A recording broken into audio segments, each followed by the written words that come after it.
ጌታ ኢየሱስ መንግስት ያለው ጌታ ነው። አሜን። ዮሐንስ ደቀ መዛሙርቱን ጸሎት አስተማራቸው፣ እኛንም ጸሎት አስተምረን አሉት። ጌታ እናንተስ እንዲህ ብላችሁ ጸልዩ አላቸውና የጸሎቱ ማሳረጊያ ምንድነው? መንግስት ያንተ ናት። ሃሌሉያ! እስቲ አሜን በሉ። እኔ በቃ ሰሞኑን ከልጆቼ ጋር ማጠናው ጋር መንግስት ያንተ ናትና ኃይልም ክብርም ለዘላለሙ አሜን። እስቲ አሜን በሉ። ሃሌሉያ! ዛሬ የእግዚአብሔርን ቃል በሁለተኛ ቆሮንቶስ ምዕራፍ 5 ላይ ነው የማካፍላችሁ። የምንነጋገረው ቃል እዛ ነው ያለው። መጽሐፍ ቅዱስ የያዝን ሰዎች እናወጣለን። ትንሽ አለፍ አለፍ ብዬ አንድ ሁለት ቦታ ከዛ መጽሐፍ ላይ አነባል። እግዚአብሔር ስሙ የተባረከ ይሁን። በሁለተኛ ቆሮንቶስ ምዕራፍ 5 ላይ ከቁጥር 6 ጀምሮ እስከ 10 ያለውን አነባለሁ። እንደዚህ ይላል። እንግዲህ ሁልጊዜ ታምነን በእምነት እንጂ በማየት አንመላለስምና በሥጋ ስናድር ከጌታ ተለይተን በስደት እንዳለን የምናውቅ ከሆንን ታምነናል። ይልቁንም ከሥጋ ተለይተን በስደት መኖር በጌታም ዘንድ ማደር ደስ ይለናል። ስለዚህ ደግሞ ብናድር ወይም ተለይተን ብንሆን እርሱን ደስ የምናሰኝ ልንሆን እንቀናለን። መልካም ቢሆን ወይም ክፉ እንዳደረገ እያንዳንዱ በሥጋው የተሰራውን በብድራት ይቀበል ዘንድ ሁላችን በክርስቶስ የፍርድ ወንበር ፊት ልንገለጥ ይገባናል ይላል። እግዚአብሔር አምላክ የተመሰገነ ይሁን። ከቁጥር 16 ጀምሮ ደግሞ ያለውን አነበዋለሁ። እንደዚህ ይላል። ስለዚህ እኛ ከአሁን ጀምሮ ማንንም በሥጋ እንደሚሆን አናውቅም። ክርስቶስንም በሥጋ እንደሆነ ያወቅነው ብንሆን እንኳ አሁን ግን ከእንግዲህ ወዲህ እንደዚህ አናውቀው። ስለዚህ ማንም በክርስቶስ ቢሆን አዲስ ፍጥረት ነው፣ አሮጌው ነገር አልፏል፣ እነሆ ሁሉም አዲስ ሆኗል። ነገር ግን የሆነው ሁሉ በክርስቶስ ከራሱ ጋር ካስታረቀን የማስታረቅም አገልግሎት ከሰጠን ከእግዚአብሔር ነው። እግዚአብሔር በክርስቶስ ሆኖ ዓለሙን ከራሱ ጋር ያስታርቅ ነበርና በደላቸውንም አይቆጥርባቸውም ነበር። በእኛም የማስታረቅን ቃል አኖረ። እንግዲህ እግዚአብሔር በእኛ እንደሚማልድ ስለ ክርስቶስ መልእክተኞች ነን። ከእግዚአብሔር ጋር ታረቁ ብለን ስለ ክርስቶስ እንለምናለን። እኛ በእርሱ ሆነን የእግዚአብሔር ጽድቅ እንሆን ዘንድ ኃጢአት ያላወቀውን እርሱን ስለ እኛ ኃጢአት አደረገው ይላል። እግዚአብሔር ይመስገን። የመልእክቴ ርዕስ እንግድነትና የማስታረቅ አገልግሎት የሚል ነው። እግዚአብሔር አምላክ የተመሰገነ ይሁን። እንግድነትና የማስታረቅ አገልግሎት። በዚህ መጽሐፍ ውስጥ በጣም በርከት ያሉ የታጨቁ ሐሳቦች አሉ። ይህ መጽሐፍ ስለ ጌታ ምጽአት ይናገራል። ጌታን ደስ ስለማሰኘት ወይም ስለ አገልግሎት ይናገራል። ስለ እንግድነት ይናገራል። ስለ መንፈሳዊ፣ ስለ ሰማያዊ አካልና ስለ ምድራዊ አካል ይናገራል። እንደገና ደግሞ ስለ ማስታረቅ አገልግሎት ይናገራል ማለት ነው። ጠቅለል አድርጌ ግን እኔ ባጭሩ ለእናንተ ማስተላለፍ የምፈልገው ነገር እንግድነትና የማስታረቅ አገልግሎት ቁልፍ የዚህ ምዕራፍ ሐሳብ ነው። እግዚአብሔር የተመሰገነ ነው። የእግዚአብሔር ቃል ሲናገር በዚህ ስፍራ ላይ እንግዲህ ሁል ጊዜ ታምነን በእምነት እንጂ በማየት አንመላለስም ይላል። ይሄ እንዴት ደስ የሚል ቃል መሰላችሁ! በሥጋ ስናድር ከጌታ ተለይተን በስደት እንዳለን የምናውቅ ከሆነ ምን አድርገናል? ታምነናል ይላል። እግዚአብሔር አምላክ የተመሰገነ ይሁን።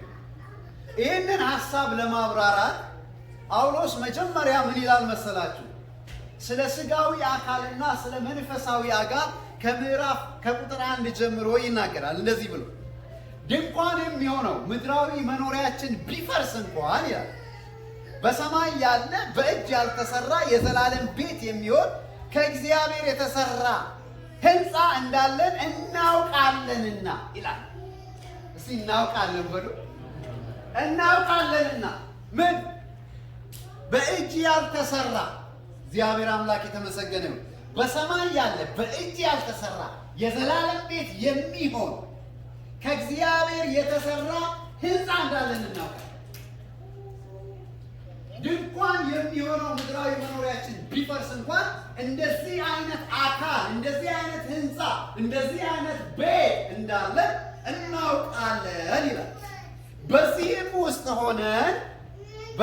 ውስጥ ሆነን በእውነት እንቃትታለንና ከሰማይ የሚሆነውን መኖሪያችንን እንድንለብስ እናፍቃለን። ለብሰንም ራቁታችንን አንገኝም። በእውነት የሚሞተው በሕይወት ይዋጥ ዘንድ ልንለብስ እንጂ ልንገፈፍ የማንወድ ስለሆነ በድንኳኑ ያለን እኛ ከብዶን እንቃትታለን። ነገር ግን ለዚህ የሰራን እግዚአብሔር የመንፈሱን መያዣ ሰጠን። እግዚአብሔር አምላክ የተመሰገነ። ስለዚህ እኛ በድንኳን ውስጥ ያለን ሰዎች ከብዶን ምን እናደርጋለን? እንቃትታለን።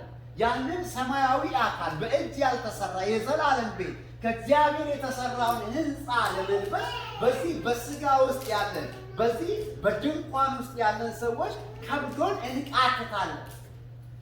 እግዚአብሔር አምላክ የተመሰገነ እንዳለን እናውቃለን። እንደዚህ አይነት መንፈሳዊ አካል፣ ሰማያዊ አካል፣ የማይሞት አካል፣ የማይበሰብስ አካል፣ የትንሣኤ አካል እንዳለን እናውቃለን። ስለምናውቅ በዚህ ድንኳን ውስጥ ያለን ሰዎች ከብዶን እንቃትታለን፣ እንናፍቃለን። ከዚህኛው ስጋ ውስጥ ወጥተን እዛኛው ውስጥ ለመግባት እንናፍቃለን። አሜን። ከዚህኛው አካል ውስጥ ወጥተን እዛኛው ውስጥ ለመግባት የምንናፍቀው ያኛው አካል እንዳለ የምናውቅ ሆነ ነው። ጳውሎስ እናውቃለን፣ እንዲህ አይነት አካል እንዳለ እናውቃለን። የጌታ ስም የተባረከ።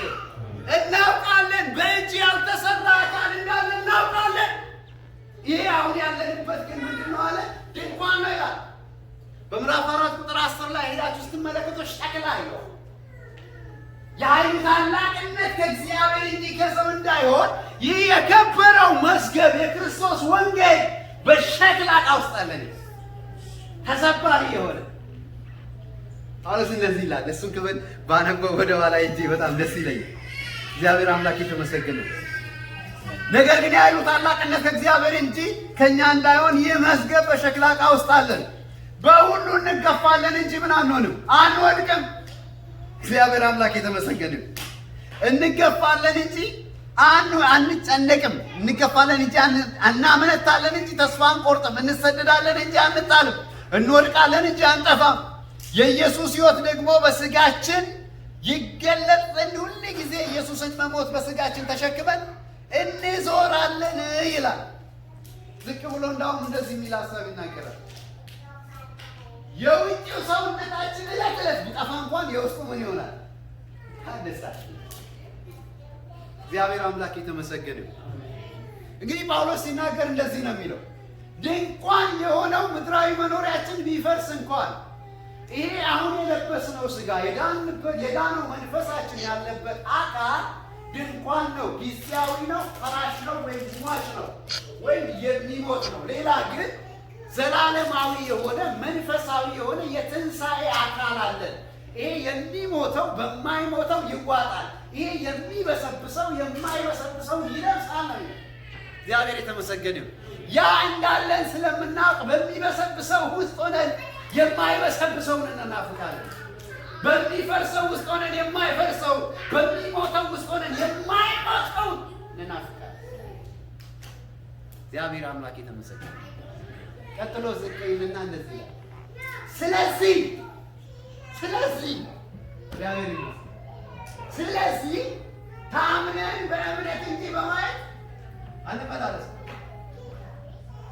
እግዚአብሔር ለቅዱሳኑ ከሰጣቸው ተስፋዎች አንዱ ይህ ሰማያዊው አካል የዘላለሙ መንግሥት ከክርስቶስ ጋር ለዘላለም መሆን ነው።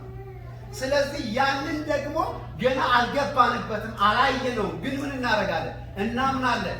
ያ እግዚአብሔር የሰጠን ተስፋ የዘላለም ሕይወት ተስፋ ከዚህኛው አካል ውስጥ ወጥተን እዛኛው ውስጥ ገብተን የማይበሰብሰው ለብሰን ከክርስቶስ ጋር ለዘላለም የመኖር ተስፋ ያበረክቶናል። ይሄ ተስፋ ደግሞ እውነት መሆኑን ማረጋገጫ የሚሆን መንፈስ ቅዱስ ተሰጥቶናል። እስቲ አሜን በሉ። ሃሌሉያ። ዝም ብሎ ባዶ ተስፋና ተረት ሳይሆን የዛ ተስፋ የዛ ቃል ኪዳን ማረጋገጫ የሆነ መንፈስ ቅዱስ ተሰጥቶናል። ለዚህም የሰራን እግዚአብሔር የመንፈሱን መያዣ ሰጠን ይላል። ሃሌሉያ! የእግዚአብሔር ሐሳቡና ዘላለማዊ ዕቅዱ ስለሆነ ለዛ ማረጋገጫ የሚሆን መንፈሱን ሰጠን። ኤፌሶን መጽሐፍ ምዕራፍ 1 ቁጥር 13 ይሄንን ነው የሚናገር። የቤዛ ቀን የታተማችሁበት በመንፈስ ቅዱስ ደግሞ ምን አደረጋችሁ? ታተማችሁ። የእውነትን ቃል ሰምታችሁ ይኸውም የመዳናችሁን ወንጌል በተስፋው መንፈስ በመንፈስ ቅዱስ ታተማችሁ ይላል። እግዚአብሔር አምላክ የተመሰገነ ይሁን።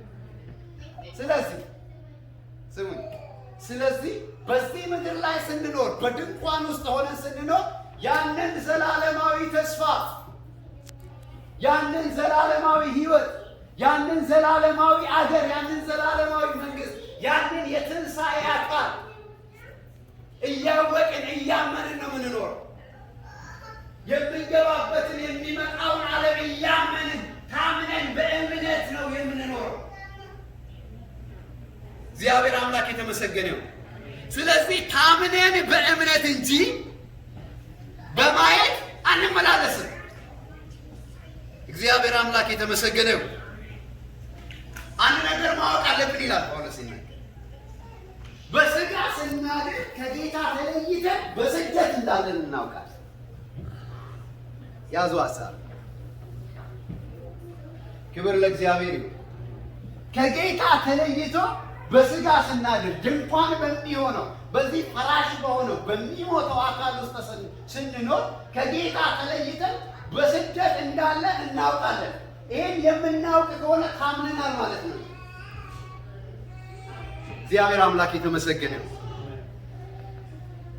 ስለዚህ እኛ በዚህ ምድር ላይ በሁለት መልክ ስደተኞች ነን ወገኖች። ምክንያቱም የማይበሰብሰውን የማይጠፋውን አካል ገና አልለበስንም። ያንን አካል የምንለብሰው ጌታ ሲመጣ ነው። ጳውሎስ እንናፍቃለን ራቁታችንን እንዳንሆን ሲል እሱ ሳይሞት ጌታ እንዲመጣ ጳውሎስ ይፈልጋል። ምክንያቱም ቅዱሳን ሁሉ የሞቱት ቅዱሳን ሁሉ ይህንን አካል አልለበሱም። ይህንን አካል የሚለብሱት ጌታ ሲመጣ ስለሆነ ማለት እግዚአብሔር አምላክ የተመሰገነ። ስለዚህ ጳውሎስ እንደዚህ ይላል፣ አሁን እኛ እንግዶች ነን፣ ስደተኞች ነን። እግዚአብሔር አምላክ የተመሰገነ። ዜግነታችን ሰማያዊ የሆነ ሌላ አገር ያለን፣ ሌላ ተስፋ ያለን፣ ሌላ መንግስት ያለን፣ ሌላ አካል ያለን እንግዶች ነን። ዋናው ዘላለማዊ ቤታችን ውስጥ ገና አልገባን። ወደ አገራችን ገና አልሄድንም። እንግዶች ነን። ምክንያቱም በሥጋ ስናድር ከጌታ ተለይተን በስደት እንዳለንና በሚበሰብስ በሚጠፋ አካል ውስጥ ይህንን የምናውቅ ከሆነ በስደት ያንን አካል ስንለብስ ግን ጌታን ፊት ለፊት እናየዋለን። ከእሱ ጋር ለዘላለም እንኖራለን። ወገኖቼ ስለ እንግድነትና ስለ ስደተኝነት መጽሐፍ ቅዱስ በጣም በግልጽ ይናገራል። ከዘፍጥረት ጀምሮ ዘፍጥረት መጽሐፍ ምዕራፍ 47 ቁጥር 9 ላይ አንድ በጣም የሚገርም የእግዚአብሔር ቃል አለ። ዮሴፍ ያዕቆብን ወደ ግብፅ ካስገባ በኋላ በፈርዖን ፊት አቆመው። ከዛ ፈርዖን አንድ ጥያቄ ጠየቀው። ይገርማል። እድሜ ስንት ነው? እድሜ ስንት ነው? ፈርዖን እንደዚህ አለ፣ እድሜ 130 ነው። የእንግድነቴ ዘመን በጣም ትንሽ ነው፣ ጥቂት ነው፣ ብዙ አይደለም፣ እንደ አባቶቼም አይደለም። ግን ይሄ የእንግድነቴ ዘመን ክፉም ጥቂትም ሆነብኝ። የእንግድነቴ ዘመን በጣም ጥቂት ነው። አባቶቼ በምድር ላይ በእንግድነት ከኖሩበት ዘመን አይበልጥም። እሱም በመከራ የተሞላ ነበር። እግዚአብሔር አምላክ የተመሰገነ። መዝሙረኛው ዳዊትን በቅንፍ 39 ቁጥር 12 ላይ ሲናገር እኔ በእንደ አባቶቼ በምድር ላይ እንግዳና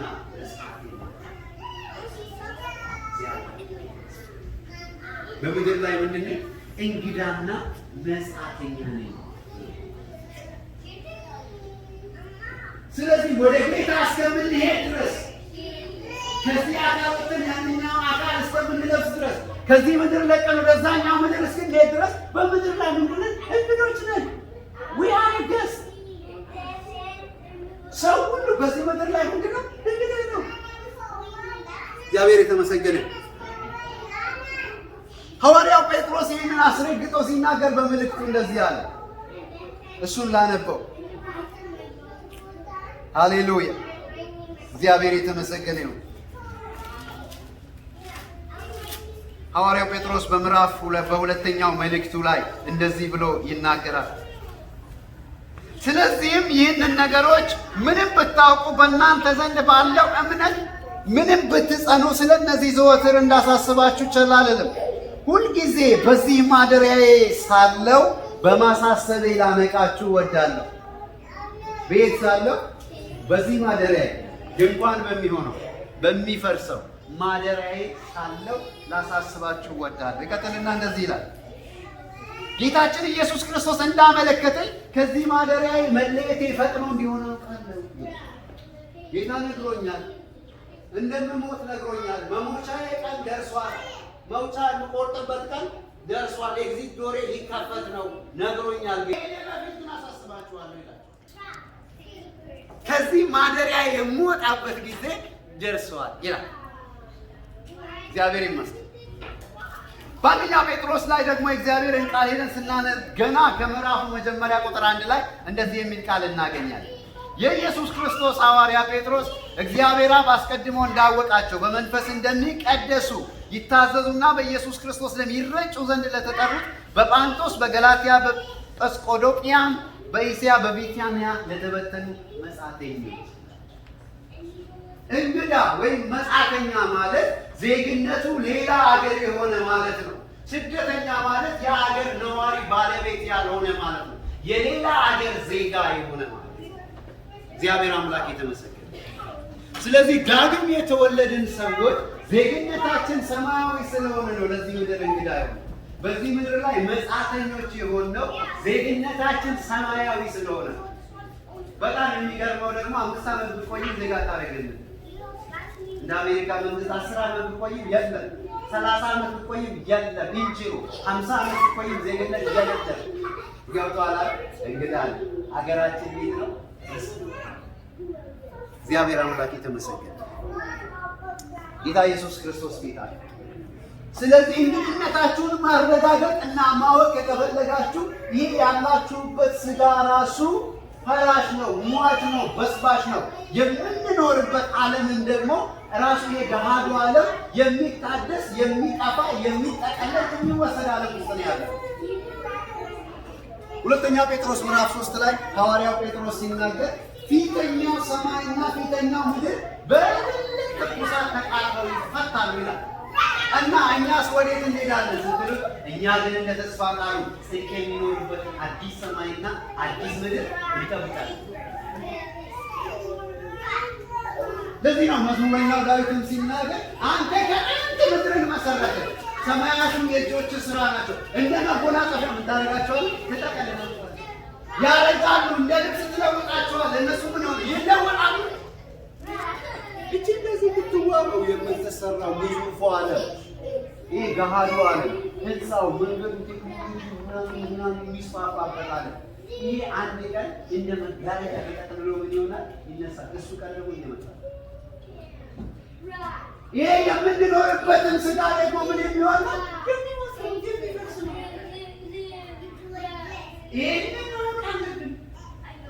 ስለዚህ በሁሉም አንጻር አይደለም ምድሪቱ የምንኖርበት ስጋ እንኳን ምንድነው? ፈራጅ። ስለዚህ እኛ ምንድነው እንላ እንግዶች ነን፣ መጻተኞች፣ የሌላ አገር ዜጎች። እግዚአብሔር አምላክ የተመሰገነ። ጌታ ኢየሱስ ክርስቶስ ጌታ ነው። ታዲያ እንግዶች ከሆነ ምን ማለት ምን እንስራ? እንዴት እንኖር ነው ጥያቄ። ይወጣላል። በእንግድነቴ ሀገር ምን እንስራ? በእንግድነቴ ሀገር እንዴት እንኖር ነው ጥያቄ። እንግድነታችን አለያያችን። እኔ ይሄ ከአይምሯቸው ከተወሰደ ከቅዱሳን አይምሮ ይሄ ከተወሰደ በጣም ትልቅ ኪሳራ፣ ዜሮ ካሰር እንግድነቱን የማያታማኝ ማለት ነው። በጣም የከሰረ በጣም ዜሮ ካሰር ክርስትና እንግድነቱን ይረሳል። እግዚአብሔር አምላክ የተመሰገነ። ስለዚህ ጴጥሮስ እንደዚህ ይላል፣ እንዴት እንኑር? እንግዳ ከሆነ አንደኛ በፍርሃት እንኑር። ጴጥሮስ እንደዚህ ይላቸዋል፣ ስለዚህ የልቦናችሁን ወገብ ታጥቃችሁና በመጠን ኖራችሁ ኢየሱስ ክርስቶስ ሲገለጥ የምታገኙትን ጸጋ ፈጽማችሁ ተስፋ አድርጉ። እንደሚታዘዙ ልጆች ባለማወቃችሁ አስቀድሞ የኖራችሁበትን ምኞት አትከተሉ። ዳሩ ግን እኔ ቅዱስ ነኝና ቅዱሳን ሁኑ ተብሎ ስለተጻፈ የጠራችሁ ቅዱስ እንደሆነ እናንተም በኑሯችሁ ሁሉ ቅዱሳን ሁኑ። ለሰው ፊትም ሳያደላ በእያንዳንዱ ላይ እንደ ሥራው የሚፈርደውን አባት ብላችሁ ብትጠሩ በእንግድነታችሁ ዘመን በፍርሃት በምን ኑሩ? ይኸውላችሁ በፍርሃት ኑሩ ማለት ተሸበሩ ማለት አለ። ቴረራይዝ ማለት አለ።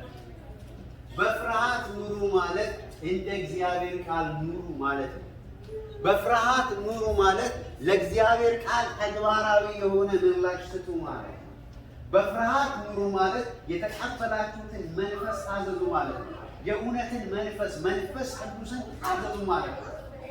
በሱ ተመሩ ማለት ነው። በሱ ኑሩ ማለት ነው። በእግዚአብሔር ቃል ኑሩ ማለት ነው። እግዚአብሔር አምላክ የተመሰገነው። በፍርሃት ኑሩ ወገኖቼ። ሰው በእንግድነቱ ዘመን መኖር ያለበት እንደ እግዚአብሔር ቃል እንጂ እንደፈለገ አያዋጣም። የሚያዋጣው የሚጠቅመው እንደ እግዚአብሔር ቃል መኖር ነው የሚያዋጣው። ለምን ብለህ ከጠየቀኝ ክፉ ቢሆን በጎ የሰራነው ስራ እያንዳንዱ ሰው የስራውን ያገኝ ዘንድ በክርስቶስ የፍርድ ወንበር ፊት ልንገለጥ ይገባናል። እግዚአብሔር አምላክ ይመስገን። ጌታ ኢየሱስ ክርስቶስ ጌታ ነው። ስለዚህ መንፈስ ቅዱስ በእኛ ውስጥ አለ። የተሰጠን መንፈስ ቅዱስ እንዲመራን ነው። የሚናገረንን ነገር እንድንሰማው ነው፣ እንድንታዘዘው። እግዚአብሔር አምላክ ይመስገን። ይህ የተጻፈው የእግዚአብሔር ቃል ለሕይወታችን መመሪያ እንዲሆነን ነው። የእግዚአብሔርን ቃል መስማት ብቻ ከምንም ነገር አያድነንም፣ ከምንም ነገር አያተርፈንም። የእግዚአብሔርን ቃል ሰምተን በሕይወታችን አፕላይ ማለት ተግባራዊ ምላሽ ካልሰጠነው የእግዚአብሔርን ቃል መስማት ከምንም ነገር ሰውን አያተርፈንም። ትንቢተ ኤርምያስ ምዕራፍ 23 ላይ ነቢዩ ኤርምያስ ሲናገር በጣም ይገርመኛል። ማለቴ ተነስቼ ከ23 እስከ 25 ዓመት እግዚአብሔርን ቃል ነገርኳቸው። ይሄ ኩኒ አጃይባ ይባላል። ምን ማለት ነው? አሜዚንግ ማለት 25 ዓመት እንዴት ሰው ይነገራል? 25 ዓመት ተነግሯቸው ምን መልስ ነው? ስለዚህ የተነገረው ቃል በላያቸው ላይ ነው። 25 ዓመት ሙሉ የነገራቸው ምንድን ነው? ተመለሱ፣ በአምልኮተ ጣዖት ተዉ፣ እግዚአብሔርን አክብሩ፣ ፍትህ አታጓሉ። ይህን የምታደርጉ ከሆነ ምርኮ ትሆናላችሁ፣ አገራችሁ ይፈርሳል፣ ትማረካላችሁ የሚል መልክ 25 ዓመት አንድ አይነት መልክ ደስ የሚል። ከዛ እግዚአብሔር እንደዚህ ያለ ነቢዩ ኤርምያስ 23 እስከ 25 ዓመት ማልጄ ተነስቼ የእግዚአብሔርን ቃል ነግሬያቸዋለሁ። ከዛሬ በኋላ መልእክት የለም፣ ከዛሬ በኋላ ስብከት የለም፣ ከዛሬ በኋላ ያለው ወደ ባቢሎን መሄድ ነው፣ ከዛሬ በኋላ መሰደድ ነው፣ ከዛሬ በኋላ መፍረስ ነው ያለው አለ እግዚአብሔር አምላክ የተመሰገነ። ስለዚህ ወዳጆቼ በእግዚአብሔር ፊት እኛ እንግዶች ከሆንን በእውነት የሰማይ ሀገር ዜጎች ከሆንን ስማችን በዛ ከተጻፈ አምነን በእምነት የምንመላለስ ከሆነ በዚህ ምድር ላይ መኖር ያለብን በፍርሃት መኖር አለብን። በፍርሃት መኖር አለብን። እንደ እግዚአብሔር ቃል ሕይወታችንን ልናወጣውና ልናገባው ይገባል። በዚህ ምድር ላይ በእንግድነት የምንኖር ከሆነ ቃሉ እንደሚናገር እንደዚህ ይላል። እዚሁ ምዕራፍ 2 ላይ ቁጥር 11 ላይ እንደዚህ ይላል፣ ወዳጆች ሆይ ነፍስን ከሚዋጋ ሥጋዊ ምኞት ትርቁ ዘንድ እንግዶችና መጻተኞች እንደመሆናችሁ መጠን ለምናችኋል። ለምናችኋል። መቼም የእነዚህ የእግዚአብሔር ሰዎች ትህትና በጣም ልቤ ይነካል። ጳውሎስ ቃሉ ራሱ ልቤ ይነካል። ወዳጆች ሆይ እለምናችኋል። እንግዶችና መጻተኞች እንደሆናችሁ መጠን ነፍስን ከሚዋጋ ሥጋዊ ምኞት ትርቁ ዘንድ ከዚህ ዓለም ብልሹ የሆነ ሕይወት ትርቁ ዘንድ እለምናችኋለሁ። ይሄ ዓለም የተፈረደበት ዓለም ነው። ይሄ የወደቀ ዓለም ከእግዚአብሔር ጋር የተጣላ ዓለም ነው። ከዚህ ከእግዚአብሔር ጋር ከተጣላ ዓለም የሕይወትና የኑሮ ስርዓት፣ የአስተሳሰብ አመለካከት ትርቁ ዘንድ እለምናችኋለሁ።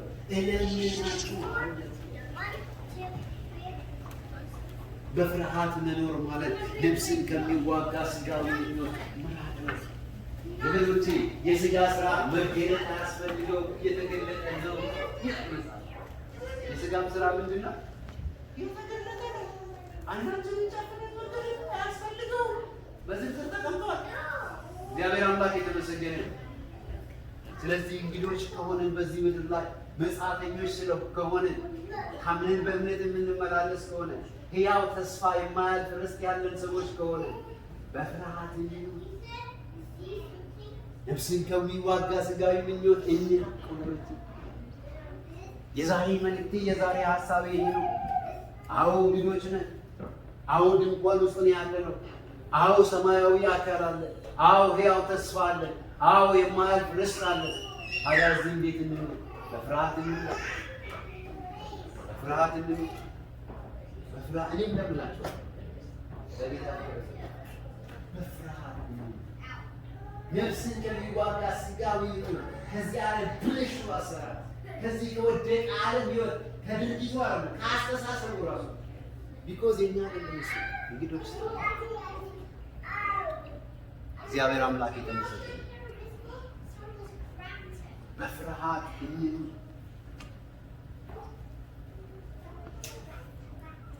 የዕብራውያን መጽሐፍ ምዕራፍ 11 ላይ ቁጥር 13 ላይ የሚገርም የእግዚአብሔር ቃል እናገኛለን። ስለዚህ ሐሳብ ሲናገር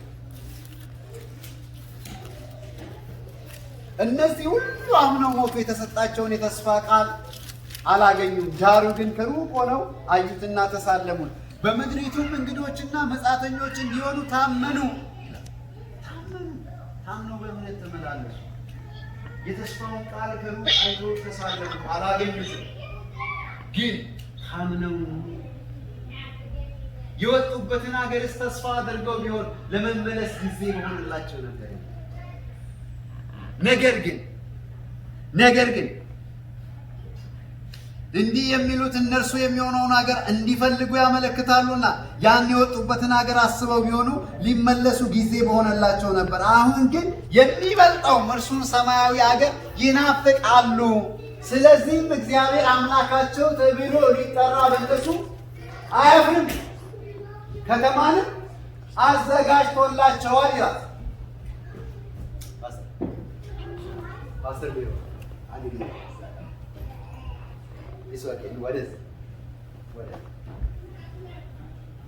እግዚአብሔር አምላክ የተመሰገነ። ስለዚህ የእግዚአብሔር ቃል ሲናገር እግዚአብሔር ከተማን አድርጎላቸዋል፣ አዘጋጅቶላቸዋል ብሎ ይናገራል። ወደዚህ ጌታ የተመሰገነ። ወገኖች እንደ ነገር እንወቅ። we are a guest። ስለዚህ እንዴት እንኑር? በፍርሃት እንኑር።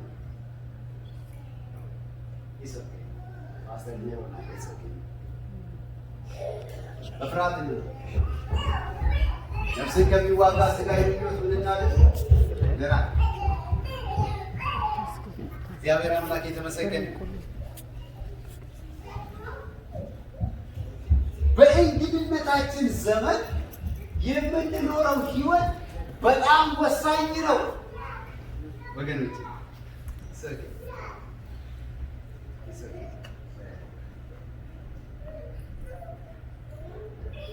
እግዚአብሔር አምላክ ስሙ የተባረከ ይሁን። እና አንድ ነገር ወቅ ወገኖች፣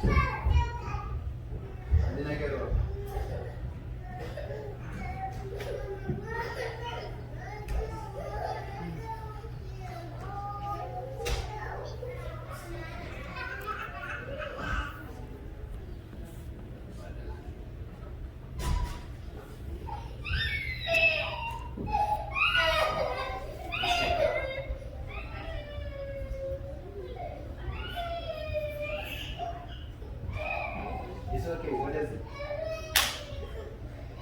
ጌታ ይመስገን። ወገኖች ያለ ነገር ልንገር፣ እንግድነት ሄዳችሁ ሰው ቤት ስትኖሩ እንደፈለጋችሁ አትኖሩ። 4 ነጥብ እውነት ውሸት። እንግድነት እነ ሳሚ ቤት ከሄድኩኝ የእነ ሳሚ ቤት የራሱ ሩል አለው። እዛ ሩል ነው የተመሰገነ። እንደፈለኩ የምኖረው ራሴ ቤት። ሰው ቤት ሲሄድ ግን አቀማመጤ ሁሉ በጣም ጥንቃቄ ያለው ማለት ነው። አነጋገሬ ጥንቃቄ ያለው፣ አበላሌ ጥንቃቄ ያለው። እንዳበሻም ደግሞ ምንድን ነው የምንለው? በቃ አልበቃው። ስለዚህ አቃል የእኛ ሰዎች ስለሚያሉ ይሉታል። እንግዲህ ክርስቲያን ወይቶች በዚህ ምድር ላይ እንግዶች ስለሆኑ ክርስቶስን እያንጸባረቁ ክርስቶስን እየመሰሉ እንድንኖር እግዚአብሔር እኛ የሰማይ ሀገር ሰዎች ከሆንን እኛ የሰማይን ሕይወት የሰማይን ኑሮ በዚህ ምድር ላይ ማንጸባረቅ እግዚአብሔር የተመሰገነ ነው። በዮሐንስ ወንጌል ምዕራፍ 14 ላይ ሁላችሁም ታውቃላችሁ። ፊልጶስ እንደዚህ ያለው ጌታ አሁን ብዙ ነገር አይተናል፣ ፈውስ አይተናል፣ ታምራት አይተናል፣ ዴሊቨራንስ አይተናል፣ በቃ ሜጂክ ፓወር አይተናል። አሁን ግን አንድ ነገር ይቀረናል። አብን አሳየንና ጌታ ኢየሱስ ምን አለ? አንተ ፊልጶስ ይህን ያህል ዘመን ከእናንተ ጋር ስኖር አታውቀኝምን? እኔና አብ ስንት ነን? እኔና አብ አንድ ነን። ሰው በጣም ይገርመኛል። ቁጥር ይመስለዋል። አንድ ሲደመር አንድ ቁጥር ይመስለዋል። እኔና አብ አንድ ነን ቁጥር አይደለም። እኔና አብ አንድ ነን ሕይወት ነው። አብ በምድር ላይ ተገልጦ አሁን ቢመጣ እኔ ከምኖረው አይነት ሕይወት ውጭ ሌላ አይነት ሕይወት የለውም እያለ ነው። በሰማይ ያለውን የእግዚአብሔርን ሕይወት ያው እኔ እኮ አሳይቻችኋለሁ። ሌላ አይነት ነገር ሙሉ የክርስቶስ የእግዚአብሔር ሙሉ የባህሪ ነጸብራቅ ነኝ እኔ እያለ አንዳንድ ሰዎች አሉ። ቁጥር ቢያቁማ ያውቃ ስለሚያውቅ ነው። እኔና አብ አንድ ነን የሚለው ቁጥር የሚያደርጉ ሰዎች አሉ። በቃ በመንፈስ ቅዱስም የለም አብን የለም ስንት ነው ያለው? አንድ። እኔና አብ አንድ ነን ቁጥር አይደለም። እኔና አብ አንድ ነን ሕይወት ነው። እግዚአብሔር አምላክ የተመሰገነ። ስለዚህ ወገኖቼ ለዚህ ነው ጳውሎስን በዚህ በአንደኛ ቆሮንቶስ ምዕራፍ 11 ላይ እኔ ክርስቶስን እንደምመስል እናንተ ደግሞ እኔን ምሰሉ ያለ። እግዚአብሔር ስሙ ይባል። እኛ ጌታን ስንቀበል እኔ ደርሼባቸዋል። እነዛ ቅዱሳን ማለት ነው የነበሩ ሰዎች ወገኖቼ በጣም ይገርማል። ክርስቲያን እንደሆኑ ማንም ሰው ያውቃል። አሜዚንግ የሆኑ ሰዎች እንደዚህ አይታቸው ክርስቲያን እንደሆኑ ታውቃለህ። ይከብዳሉ። መንፈሳቸው ራሱ ንግግራቸው በጣም የተመታ ነው። አመለካከታቸው፣ እንቅስቃሴያቸው፣ መዝሙራቸው፣ ምናቸው ሁሉ ያስታውቃሉ። ስታገኛቸው ደስ ይላል። በጣም ደስ ይላል እነሱ ስታገኛቸው። እግዚአብሔር አምላክ የተመሰገነ ነው። የተለየ አነጋገራቸው የተለየ ነው። አንተ የምትናገረውን ነገር በፍጹም አይናገሩ። አንተ የምታረገውን ነገር በፍጹም አያረጉ። ስለዚህ እስከ ቅርብ ጊዜ በአገር ቤት ውስጥ ምን ይባላል? የሆነ ነገር ስታደርግ እንዲህ እንደዚህ ያደርጋል እንዴ ይለዋል። ለምን መሰለህ? አያረጉም ነበር። ከጥቂት ዓመታት በፊት እጅግ በጣም የተለዩ ነው። በስደቱ ዘመን የነበሩ አማኞች በፍጹም እደጅ ካሉ ሰዎች ላይፋቸው እጅግ በጣም የተለያየ ነበር። የሚታወቅ ነው ላይፋቸው። ስለዚህ ስቲል ነው ምን ይባላል? የሆነ ነገር ስታደርግ እንዲህ እንደዚህ ያደርጋል እንዴ ይለዋል። ጥሩ ነበር እንደዛ ቢሉን። አሁን ግን ትተውናል። ገብቶሃል? አሁን እንደዛ አይባልም። ምክንያቱም ለዛ ነው ያደረጉት እንደዚህ ነው። ስለዚህ አሁን የምትለያቸው ምንድን ነው? በመዝሙር ገብቶሃል? አንድ ቀን ከድሬዳዋ ወደ ሐረር ለማገልገል ሲሄድ ጠዋት 45 ደቂቃ ምናምን ይፈጃል መንገዱና ሲሄድ የኤፍሬም መዝሙር ተከፍቷል። አጠገቤ አንድ ልጅ አለች። በጣም ከነቁጥሩ ነው የምትችለው። እኔ እንኳን እንደሷ በጣም ነው የምችለው።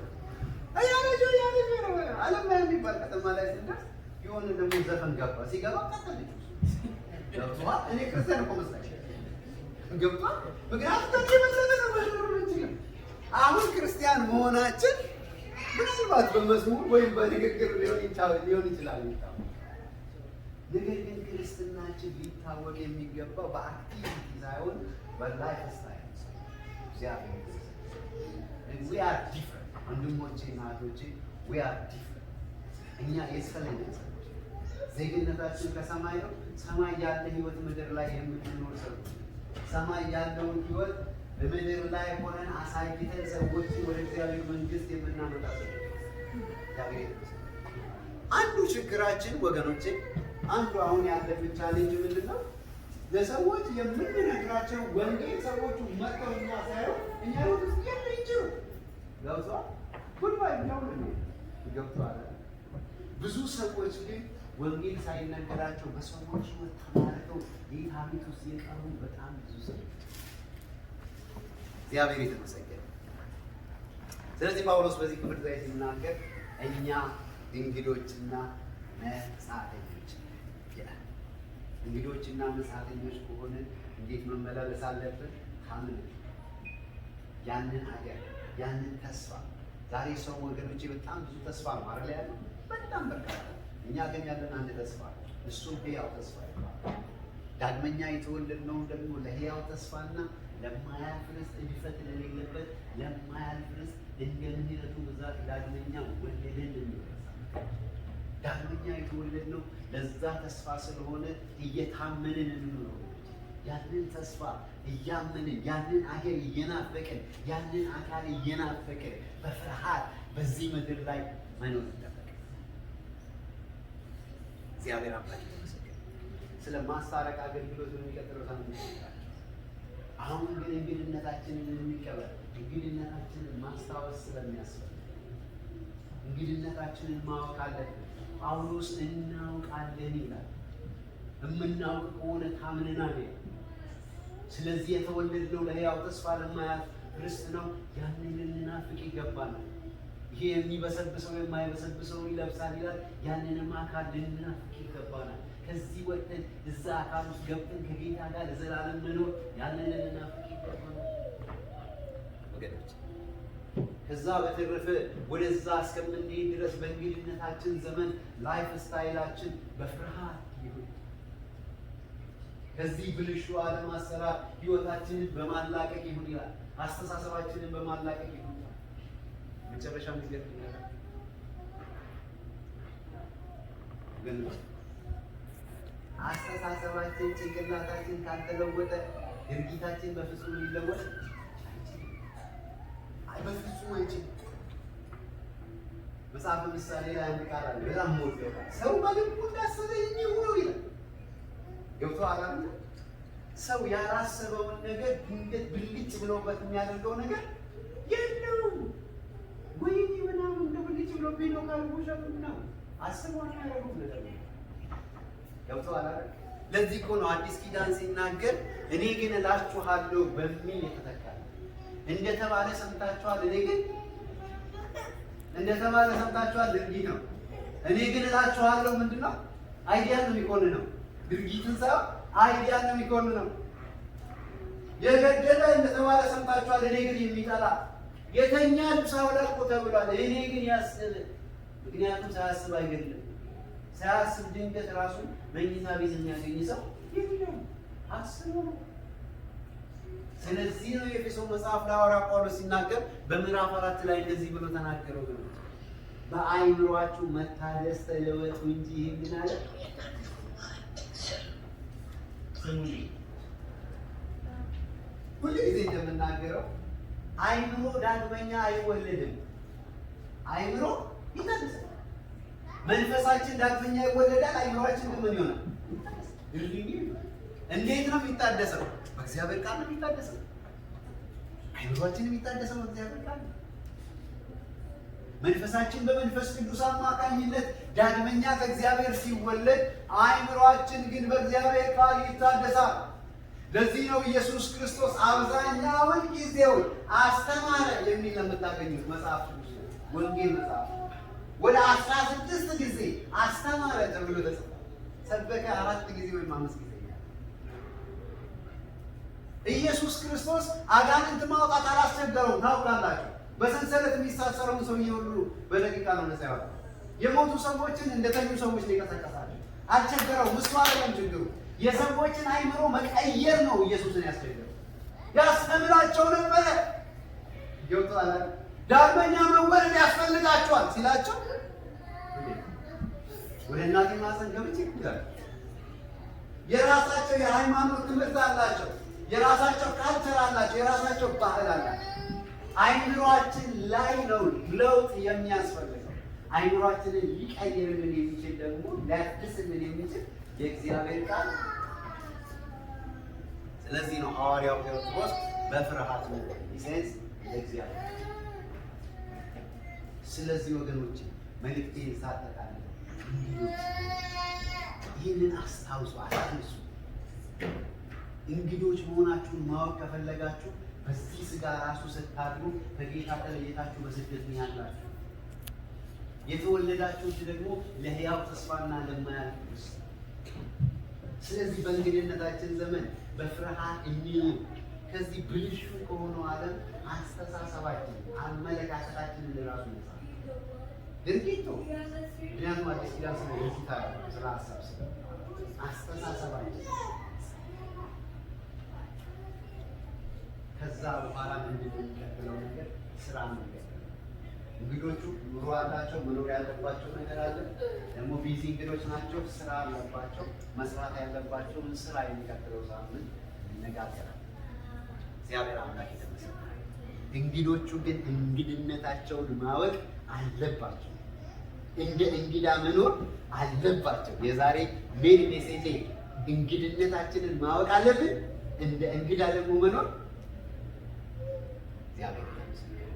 ይሄን የምናደርግ ከሆነ አምነናል።